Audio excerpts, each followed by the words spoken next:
Olá!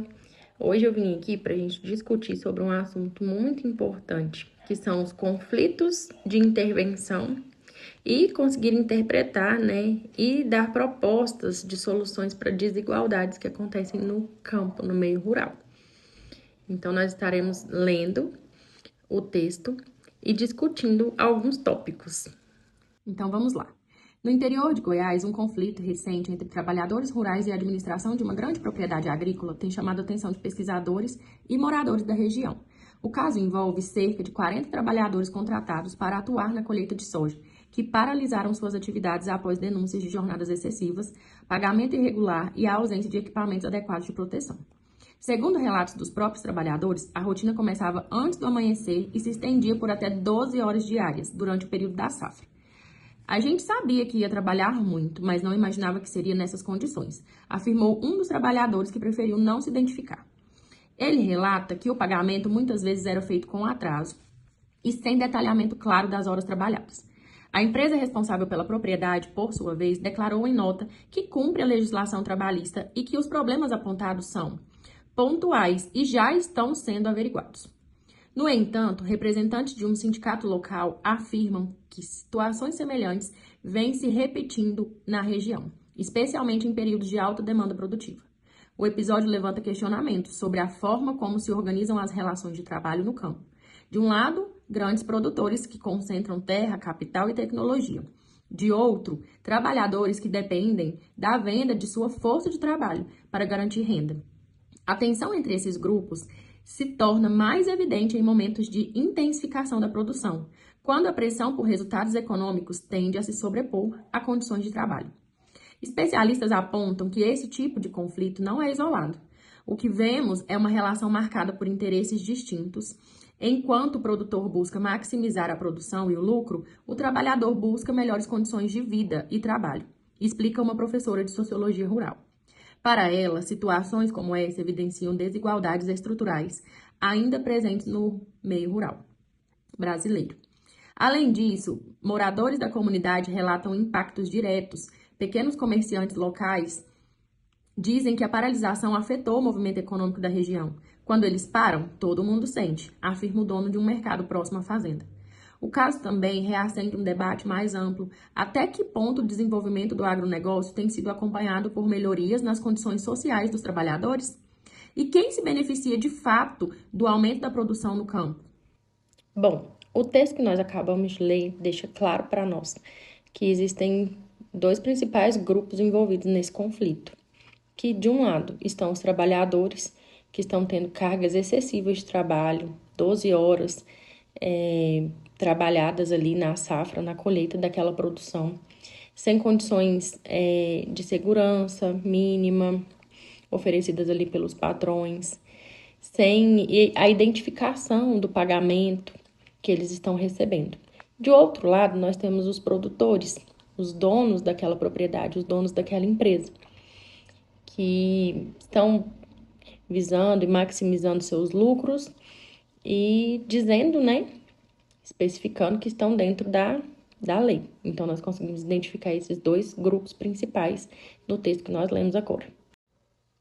Diante disso, nós podemos identificar que esse caso não é um caso isolado e que esse tipo de conflito acontece com bastante frequência. Por isso, nós vamos discutir agora algumas falas de sociólogos como Karl Marx, Emily Durkheim e Max Weber. A partir da perspectiva de Karl Marx, esse conflito pode ser entendido como uma expressão de luta de classes. Marx explica que na sociedade capitalista existe uma divisão entre aqueles que possuem os meios de produção e aqueles que vendem sua força de trabalho. No caso analisado, a empresa representa o capital, enquanto os trabalhadores representam a força de trabalho. A exploração ocorre quando o trabalhador produz mais valor do que recebe em salário.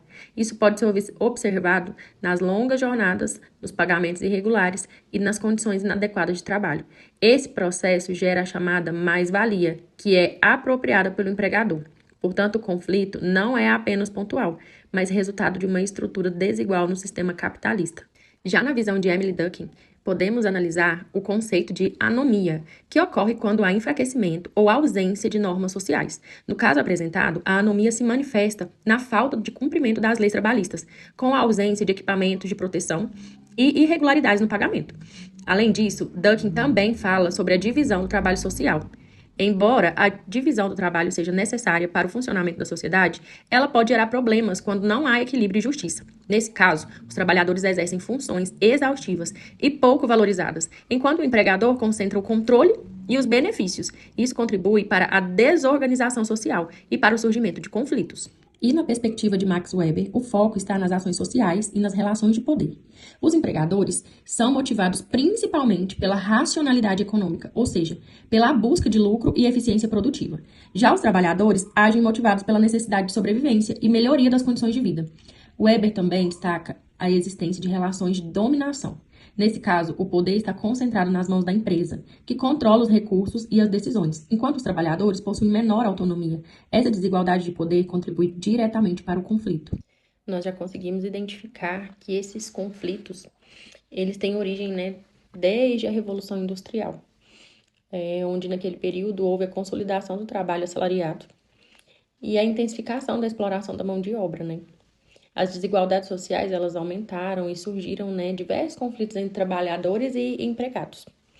E foi justamente nesse contexto em que a sociologia começou a atuar, com o objetivo de compreender essas transformações e propor soluções e formas mais organizadas de equilibrar socialmente.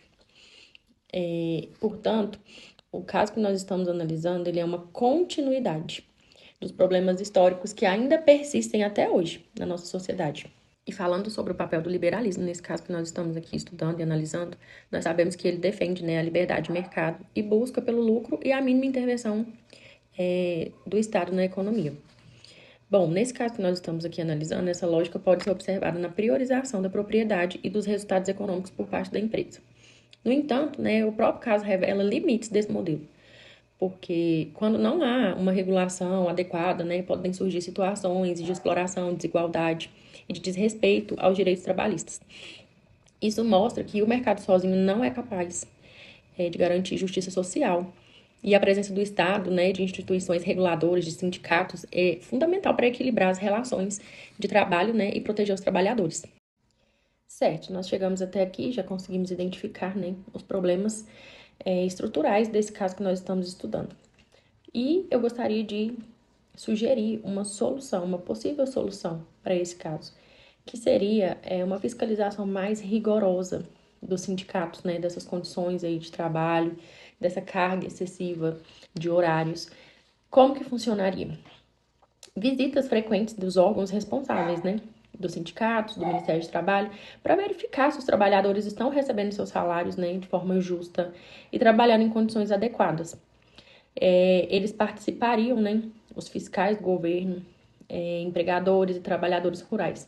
Essa medida ajudaria, a combater a exploração e garantir leis trabalhistas cumpridas. Bom, e uma outra proposta de solução para esse caso seria a capacitação desses trabalhadores rurais. Capacitação para que eles conseguissem fazer negociações do seu trabalho, da sua mão de obra, de uma forma mais legítima. Então, eles participariam de cursos, de oficinas, de treinamentos para melhorar a habilidade deles, nessas possíveis negociações do seu trabalho, onde eles teriam ali o conhecimento, dessas leis, onde eles teriam toda a instrução necessária para que eles conseguissem, manter um diálogo com seus empregadores, com os produtores rurais. E nessa proposta participariam instituições de ensino, técnicos agrícolas, o próprio governo, e os trabalhadores.